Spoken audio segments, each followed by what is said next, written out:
It was a bright, calm morning when the trouble began. At least, that's how it seemed at first. Our neighborhood was peaceful, the kind where people minded their own business, and the lawns were always trimmed to perfection. The houses were situated far enough apart to provide privacy, but close enough to foster a sense of community. Most of my neighbors were quiet, respectful folks, and I had always taken pride in keeping a harmonious relationship with everyone. That was until Karen moved in next door. Karen was the type of neighbor that everyone knew, but no one really wanted to get too close to. She had a booming voice that could be heard across the block, and she loved to boast about her extravagant lifestyle. Every time she hosted one of her backyard bashes, which seemed to happen every other weekend, we'd all get an earful about how wonderful and glamorous her life was. Karen seemed to think the world should revolve around her, and she wasn't shy about letting anyone know. But it wasn't her loud parties or constant bragging that bothered me the most. It was her entitlement. Karen was always on a mission to have things her way, and she had a way of ignoring the rules, whether they were neighborhood guidelines or basic decency. For a while, I had learned to tune her out. She did her thing, and I did mine, and we stayed out of each other's way. That was until the hot tub appeared. It all started innocently enough. Karen had been talking for weeks about her plans to install a hot tub. She'd prattle on about how she had been saving up for the luxury addition to her backyard. "It's going to be my little retreat," she'd tell anyone who would listen, her eyes gleaming with excitement. I figured it would just be another one of those fleeting ideas she had, something that would fade into the background like the countless other projects she'd started and abandoned. But when I saw it for the first time, I froze in my tracks. There, in Karen's backyard, was the sleek, bubbling hot tub she had been gushing about. It was massive, taking up a huge section of her backyard. The bubbling water shimmered under the sunlight, and I could see her standing next to it, smiling proudly as she welcomed a few friends over for a celebratory drink. I didn't think much of it at first. After all, it was her property, and she had every right to install a hot tub if she wanted to. But as I stood there watching, something seemed off. The tub appeared to be placed too close to the wooden fence that separated our yards. At first, I assumed it was just my imagination, but when I looked more closely, I realized that part of the hot tub wasn't just near the fence. It was actually over the line. The edge of the hot tub had extended a few feet into my property. My stomach dropped. I had always prided myself on maintaining a respectful relationship with my neighbors, and here Karen was, blatantly encroaching on my land. The hot tub wasn't just near the boundary. It was on my property. I was furious, but I tried to keep my composure. I couldn't just barge over there and start a confrontation. I needed to handle this carefully. So, I went inside and grabbed my phone, snapping a few pictures to document the situation. I wanted to have proof of what I had just seen.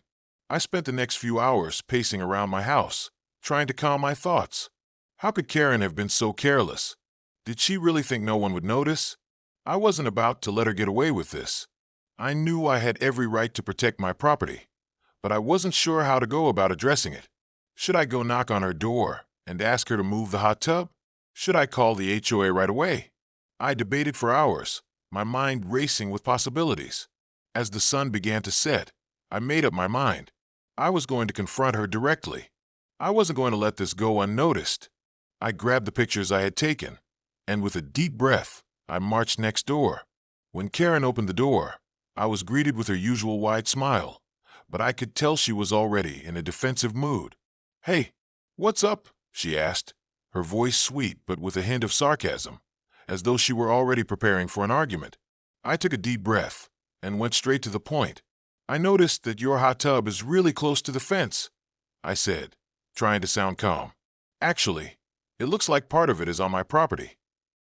Karen's face instantly froze, and she glanced back at her backyard, as though trying to assess what I was saying.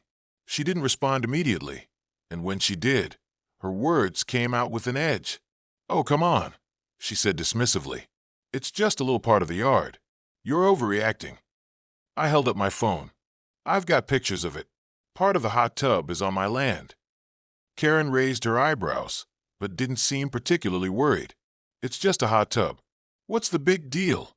she asked, as though it were a trivial matter. I felt my frustration building. "The big deal is that this is my property. I replied firmly. You can't just build something on my land without asking. You need to move it. She scoffed. Oh, please. I didn't even think it was that close to the line. I'll deal with it later. It's not like it's causing any harm. But it was causing harm. Karen's disregard for my property rights was something I couldn't just ignore. I wasn't going to let this slide, and I made it clear to her that I was serious. I didn't want a confrontation, but I wasn't going to back down either.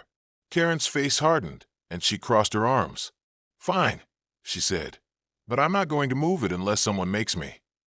At that moment, I knew this wasn't going to be an easy fix. The situation was far from over. This hot tub wasn't just a piece of garden furniture. It was a symbol of Karen's refusal to respect boundaries, both physical and personal. And as the days passed, this small disagreement would escalate into something far bigger than either of us could have imagined. It was a bright, calm morning when the trouble began. At least, that's how it seemed at first. Our neighborhood was peaceful, the kind where people minded their own business, and the lawns were always trimmed to perfection. The houses were situated far enough apart to provide privacy, but close enough to foster a sense of community. Most of my neighbors were quiet, respectful folks, and I had always taken pride in keeping a harmonious relationship with everyone. That was until Karen moved in next door. Karen was the type of neighbor that everyone knew, but no one really wanted to get too close to. She had a booming voice that could be heard across the block, and she loved to boast about her extravagant lifestyle. Every time she hosted one of her backyard bashes, which seemed to happen every other weekend, we'd all get an earful about how wonderful and glamorous her life